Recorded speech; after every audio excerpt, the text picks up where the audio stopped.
வெளிநாடு வாழ் என் நட்புகளுக்கு ஒரு விழிப்புணர்வு பதிவு. திருச்சி ஏர்போர்ட்டில் இறங்கி எல்லாவித நடைமுறை முடித்து எனது லக்கேஜ் எடுக்க போனால் எனது லக்கேஜ் மிஸ்ஸிங். நேராக ஏர்லைன் கவுண்டர் போனேன். என் கையில் இருந்த நான் விமானம் ஏறும் பொழுது நான் கொடுத்த லக்கேஜுக்கு அவர்கள் ஒரு ஆதாரம் கொடுப்பார்கள். லக்கேஜ் ஆதாரம் காட்டி என்ன ஆனது என கேட்டேன். அவர்கள் தெளிவாக உங்கள் லக்கேஜ் இங்கே வந்து விட்டது என சொன்னார்கள். நான் வந்து விட்டதா? சரி, எனக்கு என் லக்கேஜ் கிடைக்கவில்லை, இப்போது நான் என்ன செய்ய என கேட்டேன். அவர்கள் இனி நாங்கள் பொறுப்பு இல்லை, ஏர்போர்ட் அத்தாரிட்டி தான் பொறுப்பு என சொன்னார்கள். அதை அப்படியே ஆங்கிலத்தில் டைப் செய்து உங்கள் ஆதார லப்பர் ஸ்டாம்ப் அதில் குத்தி நீங்கள் சைன் செய்து கொடுங்க என கேட்டேன். தக்காளி, நான் என்ன லூஸா? என்னை மேலே கீழே பார்த்தவர் அப்படி கொடுக்க எங்களுக்கு அதிகாரம் இல்லை என்றார். நான் கேட்டேன், அப்படி கொடுக்க அதிகாரம் இல்லை என்றால் எப்படி நீங்கள் என்னை ஏர்போர்ட் அத்தாரிக்கிட்ட போக சொல்ல யார் அதிகாரம் கொடுத்தது என கேட்டேன். அவருக்கு ஏதோ புரிந்துவிட்டது. கவுண்டரை விட்டு வெளியே வந்தவர் முதலில் என்னிடம் சொன்னது சாரி. பிறகு என்னை அழைத்து கொண்டு ஏர்போர்ட் அத்தாரிக்கிட்டே அழைத்து போனார். அங்கே இருந்தவரிடம் விஷயத்தை அவர் சொன்னதுமே அவர் சொன்னது சாரி. அவர் தோல் மீது 3 ஸ்டார் இருந்துச்சு. இது எப்போதாவது நடப்பது தான், கவலைப்படாதீங்க, நீங்கள் வீட்டுக்கு போங்க, 48 மணி நேரத்தில் உங்கள் லக்கேஜ் உங்கள் வீடு வரும், ப்ராமிஸ் அப்படின்னு சொன்னார். நான் ஒரே வார்த்தை சொன்னேன், சார் எனது லக்கேஜ் ஏர்வேஸ் கஸ்டடியில் இருந்தால் நான் நீங்கள் சொல்வதை நம்பி வீட்டுக்கு போவேன். எனது பார்சல் இப்போது ஏர்போர்ட்டை விட்டு வெளியே போய்விட்டது. எடுத்து கொண்டு போனவர் நல்லவரா கெட்டவரான்னு தெரியாது. ஸோ எனது லக்கேஜ் பாதுகாப்பு இல்லாத நிலையில் அது என்ன வேணாலும் ஆகலாம். எனக்கு எனது லக்கேஜ் இல்லாமல் வீடு போக விருப்பம் இல்லை என்று தெளிவாக சொன்னேன். உடனே அவர் யாருக்கோ டெலிஃபோன் செய்தார். எனக்கு முதலில் வந்தது காஃபி. பிறகு 5 பேர், அதில் 2 பெண் 3 ஆண் வந்தார்கள்.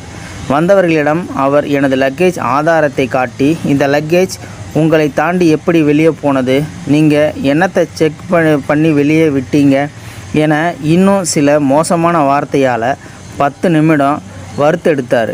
பிறகு என்னை பார்த்து, உங்கள் முடிவு என்ன சார் அப்படின்னு கேட்டார். லக்கேஜ் வெளியே போய்விட்டது, லக்கேஜ் மதிப்பு எவ்வளவு, அதை தருகின்றோம்.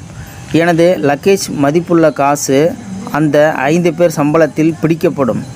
இல்லை என்றால் 24 மணி நேரத்தில் உங்கள் இல்லம் நோக்கி வரும். என்ன சொல்கிறீங்க என கேட்டார். நான் தெளிவாக முதலில் சொன்னதையே தான் சொன்னேன். இது சம்பந்தமாக நுகர்வோர் கோர்ட்டு வழக்கு தொடுப்பேன் அப்படின்னு சொன்னேன்.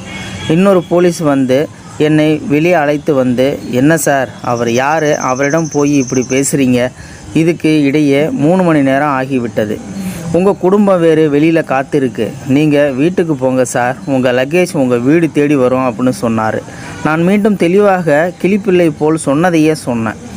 ஒரு நிமிடம் யோசித்தவர், இது சரிப்படாது, நீங்கள் உங்கள் மிச்ச லக்கேஜை உங்களை அழைக்க வந்தவரிடம் கொடுத்து விட்டு வாங்க என என்னை ஏர்போர்ட்டை விட்டு வெளியே போக சொன்னார். நான் போக முடியாது சார், ஏன்னா ஏர்போர்ட்டை விட்டு வெளியே போனால் திரும்ப உள்ளே போக முடியாது, எனக்கு என்ன முடிவு சொல்லுங்க என கேட்டேன். அவர் போயிட்டார். நான் அங்கே இருந்த பெஞ்சிலேயே உட்கார்ந்துருந்தேன். அடுத்த 5 நிமிடத்தில் ஒருவர் வேகமாக என்னை நோக்கி வந்தார். அவர்தான் நான் மேல் சொன்ன 5 பேருக்கும் ஹெட்டு. வந்தவர் முதலில் சொன்னது சாரி. பிறகு, சார் நாங்கள் சிசிடிவி வழியாக உங்கள் லக்கேஜ் கொண்டு போனவரை கண்டுபிடித்து விட்டோம். அவரும் வேணும் என்றே உங்கள் லக்கேஜை தூக்கிக்கிட்டு போகலையாம். அவருடைய லக்கேஜ் இங்கே தான் இருக்குது. நாங்கள் அவர் முகவரியை கண்டுபிடித்து விட்டோம். அங்கே உள்ள லோக்கல் காவல் நிலையத்தை தொடர்பு கொண்டோம். அவர்களுக்கும் அவர் இந்த ஊர்தான் என கன்ஃபார்ம் செய்து விட்டார்கள். 2 மணி நேரத்தில் லக்கேஜ் லோக்கல் காவல் நிலையம் போய்விடும். ஏர்போர்ட்டிலே இருந்து அந்த ஊர் 100 கிலோமீட்ரு. இப்போது நீங்கள் ஊருக்கு போங்க, நாளைக்கு வாங்க, லக்கேஜ் ஃபார்மாலிட்டி முடித்து எடுத்து போங்க அப்படின்னு சொன்னார். நான் ஊருக்கு போகவே முடியாது என்று தெளிவாக சொன்னேன். வாக்கி டாக்கியால் அவர் தலையில் அடித்து கொண்டார். பிறகு என்னிடம், உங்களை அழைக்க ஆள் வந்து இருக்கு என கேட்டார். ஆமாம் என்று. என்னை ஏர்போர்ட்டை விட்டு வெளியே அழைத்து வந்து எனது பொருளை என் குடும்பத்தாரிடம் ஒப்படைத்து விட்டு என்னிடம் அவர்களை ஊருக்கு போக சொல்லுங்கள் என்றார். இரவு 10. நானும் அவங்கள ஊருக்கு போக சொல்லிட்டேன். என்ன பயப்பட வேண்டாம், இங்கேயே நில்லுங்க அப்படின்னு சொன்னார்.